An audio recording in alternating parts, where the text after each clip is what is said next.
Olá, pessoal! Hoje é 1º de maio de 2023, o dia que nós escolhemos para inaugurar a nossa parceria com o canal Seajur.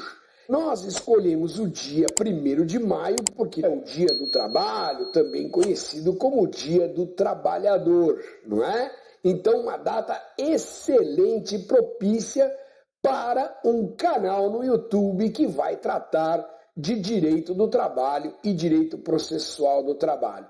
Talvez vocês não saibam, mas o dia 1º de maio foi escolhido para ser o Dia do Trabalho por conta de uma greve que ocorreu em Chicago, nos Estados Unidos da América, em 1886. E o objetivo da greve, o objetivo dos trabalhadores, era reduzir a jornada de trabalho de 13 horas diárias para 8 horas diárias. Esta é a origem do dia 1º de maio. E o dia 1º de maio é utilizado para comemorar as conquistas que os trabalhadores vêm obtendo ao longo da história na melhoria das condições do trabalho. E devem mesmo ser comemoradas, não há dúvida disso, porque nós sabemos que as conquistas dos trabalhadores, elas vêm com muito suor, às vezes com sangue, às vezes com lágrimas, às vezes com prisões, com mortes, com mutilações.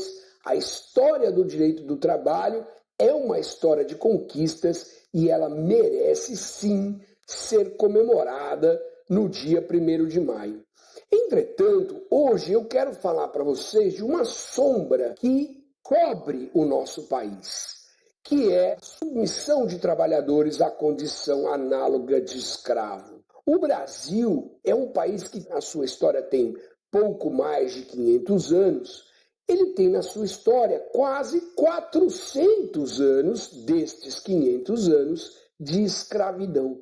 De escravidão do povo africano, dos indígenas, de povos que foram submetidos à condição de coisa, de propriedade.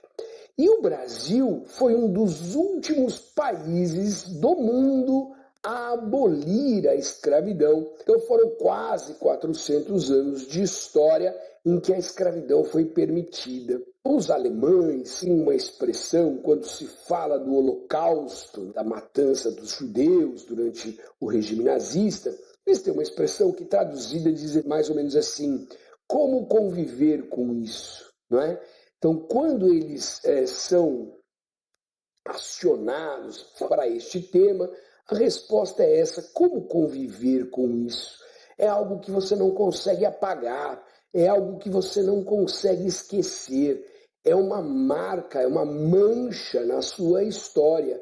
E é o que acontece com o Brasil em relação à escravidão. Mas, infelizmente, esta situação não acabou. Esta situação continua até hoje. Nós estamos convivendo cotidianamente com situações de submissão de trabalhadores à condição análoga à escravidão.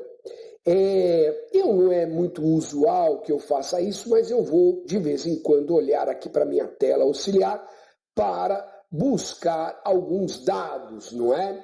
Então, o que é, afinal, a escravidão? A escravidão, no seu conceito tradicional, né, no seu conceito inicial, é tornar o ser humano uma coisa, assim como um outro meio de produção qualquer, como se fosse uma ferramenta ou uma máquina. Atualmente, a condição análoga à escravidão pode ser identificada por 4 situações. O trabalho forçado, que é a retenção do trabalhador ou por isolamento geográfico, cerceando o uso de meio de transporte para reter esta pessoa no local de trabalho, apoderando-se de documentos ou objetos pessoais do trabalhador que o impeçam de sair. Ou ainda, pela submissão de trabalho degradante. Não há salário, o salário é retido, o trabalhador é mantido sob vigilância ostensiva, não há condições mínimas de saúde e segurança, como, por exemplo, acesso ao banheiro, água potável, etc.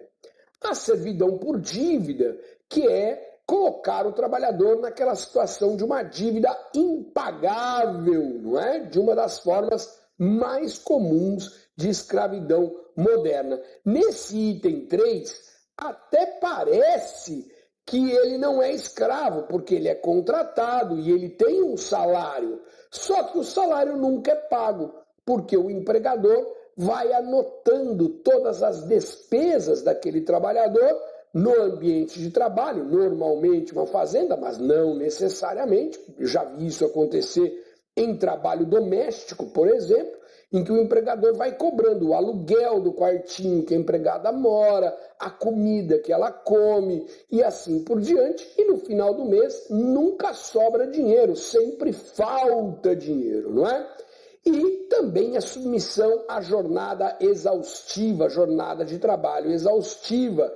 Quando a gente está falando de jornada de trabalho exaustiva, nós não estamos falando apenas da jornada diária ser excessiva, mas isso somado à ausência de folgas, de férias, de intervalo, à ausência de possibilidade de desconexão do trabalhador com o seu trabalho ou com o ambiente de trabalho. Essas são as 4 formas mais comuns de submissão de um trabalhador à condição análoga à escravidão. Qualquer uma dessas condutas, isoladamente, já caracteriza a situação da submissão à condição análoga de escravo. Quer dizer, não precisam as 4 estarem presentes. O Código Brasileiro define como crime, no artigo 149, reduzir alguém à condição análoga de escravo, submetendo a trabalhos forçados, jornada excessiva, sujeitando-se a condições degradantes, restringindo por qualquer meio sua locomoção em razão de dívida contraída com o empregador ou preposto. A expressão condição análoga de escravo, ela surge no Império Brasileiro para criminalizar a conduta de submeter pessoas livres à mesma situação dos escravos. E aí, com o fim da escravidão, através da Lei Áurea, então todas as pessoas passam a ser livres, o crime então passa a alcançar todas as pessoas. Qual é a realidade brasileira? Em 27 anos, 67 mil pessoas foram resgatadas nesta situação. Apenas no ano passado, apenas em 2022, 2.575 pessoas foram resgatadas na situação análoga de escravo. Neste ano de 2023, até o final de abril, quer dizer, nos 4 primeiros meses, aproximadamente 1.000 pessoas já foram resgatadas nesta condição. Eu estou deixando aqui no descritivo do vídeo vários links para mostrar para vocês que nós temos notícias praticamente diárias de situações de resgate de pessoas em condição análoga de escravo. Eu deixei apenas algumas das que eu localizei, senão o descritivo ficaria infindável. Mas as notícias são praticamente diárias. E por que isso acontece? E como aumentar o combate efetivo desta situação?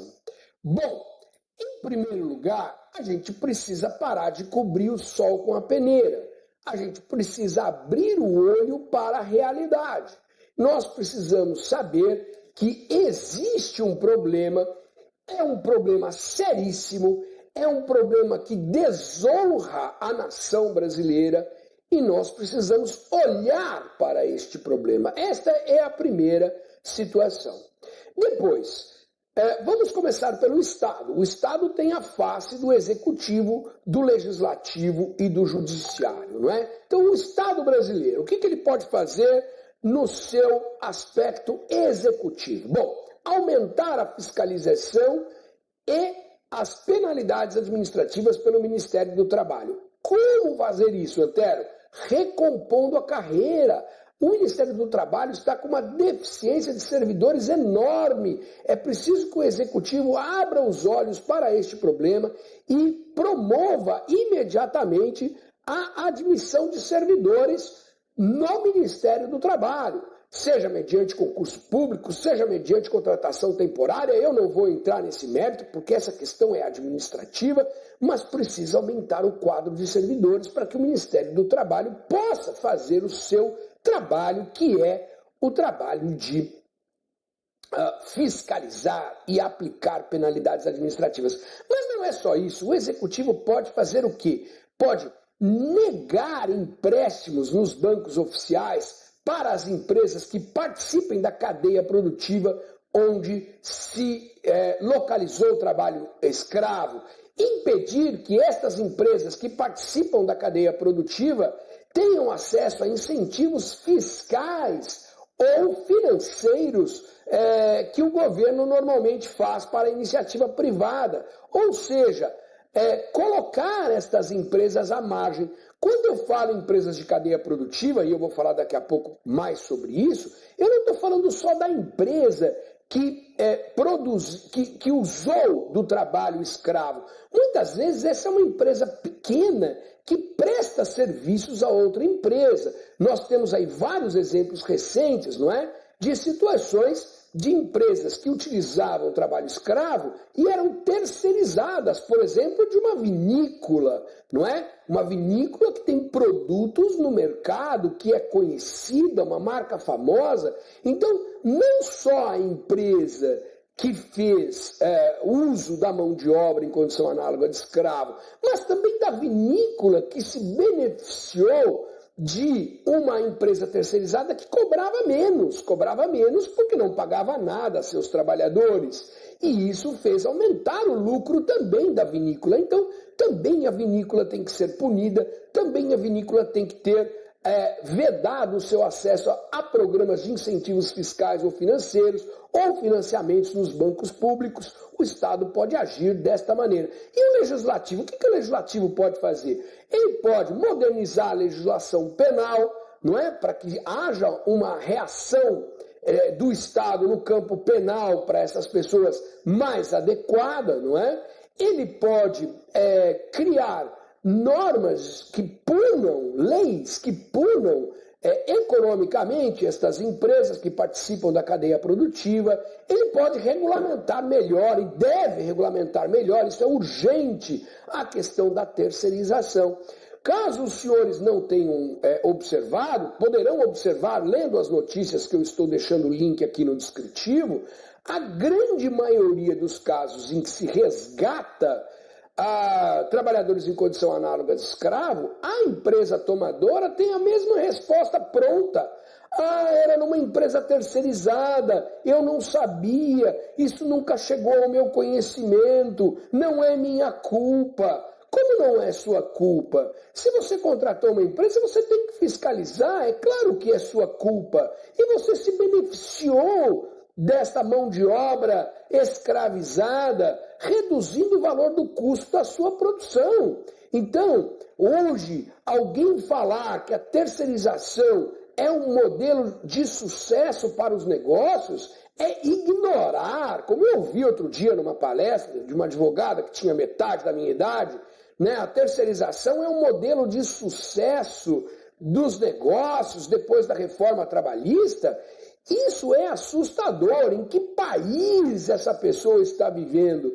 Porque a terceirização está longe de ser um modelo de sucesso de negócios no país. É preciso modernizar, eu não estou dizendo proibir, eu estou dizendo modernizar o conceito, criar responsabilidades reais para as empresas contratantes nas situações degradantes como estas que nós estamos tratando aqui, de condição análoga à escravidão. Então o legislativo precisa agir e precisa agir rapidamente. E o judiciário? O judiciário escapa dessa obrigatoriedade? Claro que não, claro que não. O poder judiciário também tem que evoluir na fundamentação dos seus julgamentos. Data vênia aí, com todo respeito às cortes superiores e à Suprema Corte, né? Hoje, os julgamentos, principalmente nas cortes superiores e Suprema Corte, ele é voltado muito à questão da livre iniciativa. Mas as pessoas esquecem, e eu vou mostrar para vocês, que a livre iniciativa está no mesmo dispositivo legal que trata do trabalho humano, né? Então, olha o que diz a Constituição Federal, que nos concede inúmeras pilastras para esta fundamentação. E aí vai também para os senhores advogados começarem a usar. Né? O artigo 1º da Constituição Federal diz que a República Federativa do Brasil tem como fundamento a dignidade da pessoa humana, os valores sociais do trabalho e da livre iniciativa. Olha, está no mesmo inciso. Então, não se compreende por que uma decisão judicial está calcada sempre na livre iniciativa, na preservação da livre iniciativa, e não se fala nada dos valores sociais do trabalho. Nós sabemos que quando dois princípios constitucionais estão em aparente oposição, é preciso harmonizar. Um princípio não se sobrepõe sobre o outro. A livre iniciativa tem que conviver com o valor social do trabalho. E as cortes superiores precisam ter este olhar constitucional de que a proteção à livre iniciativa vem junto com a valorização do trabalho, não é? Mas não é só, olha só. No artigo 3º da Constituição está escrito: constitui objetivos fundamentais da República Federativa do Brasil erradicar a pobreza e a marginalização. A gente pode colocar essa situação da condição análoga de escravo aí e reduzir as desigualdades sociais e regionais. Então, quando a gente fala em livre iniciativa, tem que ser uma livre iniciativa voltada para redução da pobreza, redução das desigualdades e não aumento da desigualdade. Quem nos diz isso é a Constituição Federal, não é o Antero que está falando isso, não é? Bom, mas não para aqui. O artigo 170 diz: a ordem econômica, e agora a gente está falando só mesmo da economia, fundada na valorização do trabalho humano e na livre iniciativa. Olha, que a ordem econômica é fundada na livre iniciativa, sim, mas junto com a valorização do trabalho humano, ou seja, a Constituição reforça que esses dois valores são valores de igual grandeza. E depois, por fim, o artigo 193 diz: a ordem social tem como base o primado do trabalho e como objetivo o bem-estar e as justiças sociais. Primado do trabalho, primado é primazia, aquilo que vem primeiro. Então, eu já disse e vou repetir, valores constitucionais de igual grandeza precisam ser harmonizados. Então, cabe também ao Poder Judiciário começar a usar a fundamentação nessa parte. Quando eu falo Poder Judiciário, estou falando também dos advogados, quer dizer, usarem esses fundamentos constitucionais, o Ministério Público, nas suas manifestações, para propiciar que o Judiciário dê uma resposta adequada a isto. E, para finalizar, depende também de todos nós, de toda a sociedade. A sociedade precisa reagir, precisa olhar para o problema. Há notícias praticamente todos os dias sobre este assunto. Alguns links aqui no descritivo do vídeo que eu estou deixando por amostragem. Não tolerar em nenhuma hipótese esta conduta. Não tolerar, não aceitar, não justificar. E, principalmente, deixar de comprar os produtos das empresas que utilizam esse tipo de mão de obra. Não só da empresa que foi responsável direta pela submissão do trabalhador à condição análoga de escravo, mas de todas da cadeia produtiva. Então, se você tem uma granja de frangos que utiliza mão de obra escravo, em condição análoga de escravo, você dificilmente vai comprar um frango desta granja, porque ela vende toda a sua produção para os grandes frigoríficos. Então, o que você precisa saber é qual era o grande frigorífico que comprava esse frango mais barato, e era mais barato porque a granja não tinha tanta despesa com a mão de obra, já que escravizava seus trabalhadores, e, portanto, qual era o frigorífico que estava se utilizando disso e, com isso, aumentando o seu lucro ou colocando o seu preço mais barato no mercado em relação aos concorrentes, porque os concorrentes tinham granjas que respeitavam os seus trabalhadores. Esse frigorífico também não pode comprar produto dele. Ah, Antero, mas está mais barato. Mas não importa, quando você compra o produto deste frigorífico, desta marca, você está incentivando, você está ajudando a manutenção de lugares com condições análogas à escravidão. Então, senhores, uma nota muito triste que neste 1º de maio de 2023, já quase um quarto do século XXI se passou e o Brasil ainda convive cotidianamente com trabalho em condição análoga de escravo.